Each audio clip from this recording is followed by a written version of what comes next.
Le baron Jean Célis Longchamp est un jeune officier belge qui a rejoint l'Angleterre en juin 40. En 1943, il arrive au 609e, où plusieurs de ses amis ont payé de leur vie. De Hamptin, de Grune, de Spirley, Offenberg. Avide de venger le passé, il renoue avec la victoire en descendant des Focke-Wulf 190 au-dessus de la Manche.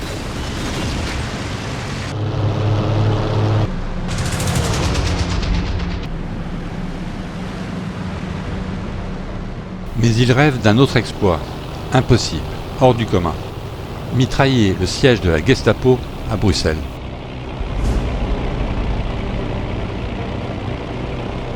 Il sait que la Gestapo occupe un immeuble de la rue Louise. Son plan nécessite 3 conditions. Le secret, ne pas se faire repérer à l'aller et situer la cible du premier coup. Jean demande l'autorisation à sa hiérarchie, demande restée sans réponse. Qu'à cela ne tienne, le 20 janvier 1943, il décolle pour une mission libre.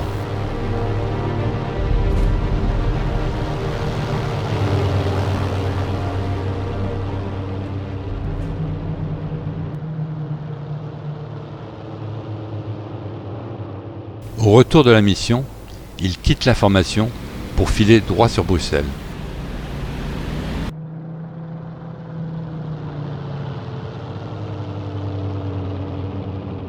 Après 30 minutes de vol à très basse altitude, Jean est à pied d'œuvre.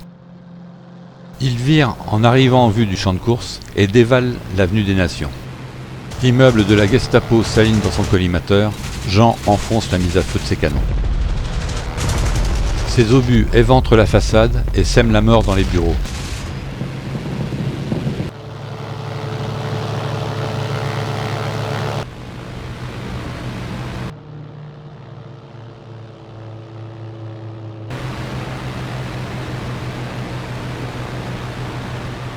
Puis c'est le long retour solitaire jusqu'à Manston.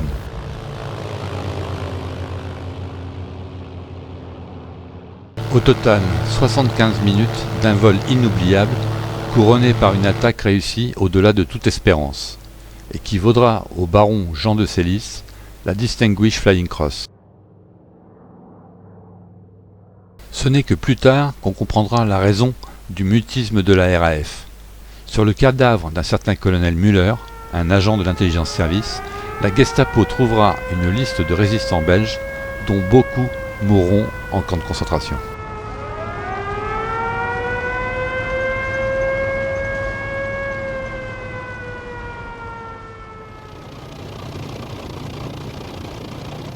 Le soir du 15 août 1943, je retrouve Jean pour une mission de nuit. Il est 11 h quand nous décollons l'un et l'autre.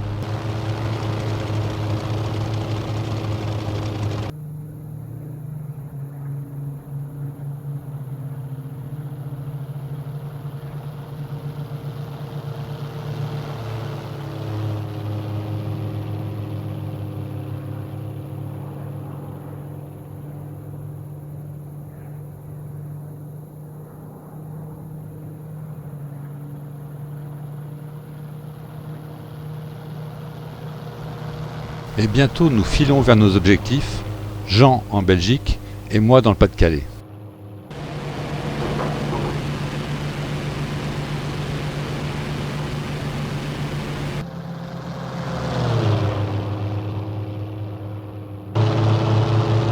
La lune scintille dans un ciel clair et la mer miroite sous mes ailes. Je passe la côte et file en direction d'Amiens. La campagne française est faussement endormie. Je présume que les défenses sont en alerte. Voler de nuit n'est pas une mince affaire. En plus du pilotage, il faut faire sa navigation, ne pas se perdre, et ne pas se faire prendre dans les projecteurs de la flaque au risque d'être aveuglé. Mais ce soir tout est calme, jusqu'au moment où je débouche sur un aérodrome sans m'y attendre ni pouvoir l'identifier.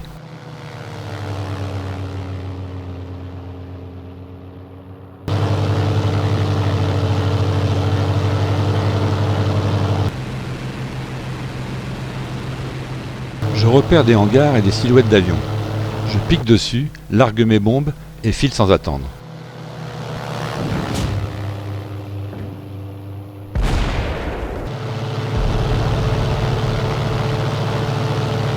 Adieu mes seigneurs, je tire ma révérence.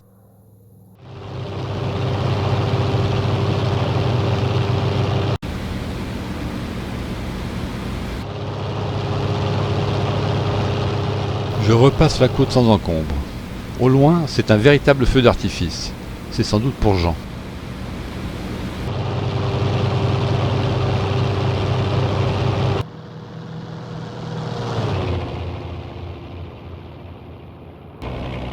Quelques minutes plus tard, approchant de Manston, j'entends une voix connue, celle de Jean. Avion Solex a rejoint le circuit, prêt à atterrir. Ok, Avion Solex, vous êtes numéro 1, à vous. Je réduis ma vitesse et reste à 1500 pieds pour laisser Jean faire son tour de circuit. Quand tout à coup, en dessous de moi, une lueur éclate. J'ai un horrible pressentiment. La tour de contrôle appelle en vain Jean de Célis. Mais pas de réponse. Mes craintes deviennent certitude. Jean s'est écrasé. On retrouvera son corps encastré dans ce qui reste du poste de pilotage. Jamais nous ne connaîtrons les causes de l'accident. Un dommage dû à la flaque au-dessus d'Ostende ? Peut-être que les générations à venir conteront à leurs enfants, le soir, au coin du feu, l'histoire d'un preux chevalier. Il était une fois.